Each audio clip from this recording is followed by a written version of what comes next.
ఈ ఇంట్లో ఉండేటటువంటి వాస్తు దోషాలు కొన్ని ఉంటాయి.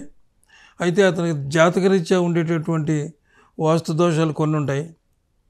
అయితే జాతకరీత్యా ఉన్నటువంటి వాస్తు యొక్క అంటే జాతకం యొక్క శుభ ఫలితాలను బట్టి ఆ జాతకం బాగున్నంతసేపు ఇంట్లో ఉన్నటువంటి వాస్తు కొంచెం అటు ఇటుగా ఉన్నా కానీ వాళ్ళకి అంత ఇబ్బంది లేకుండా ఉంటుంది.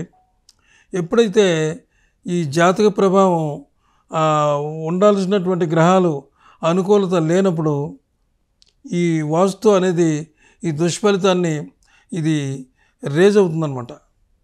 ఈ వాస్తు దుష్ఫలితం ఎలా రేజ్ అవుతుందంటే ఎంతో అక్కర్లేదు, చిన్న చిన్న విషయాల్లోనే పెద్ద పెద్ద ఇబ్బందులు కలుగుతూ ఉంటాయన్నమాట మనకి.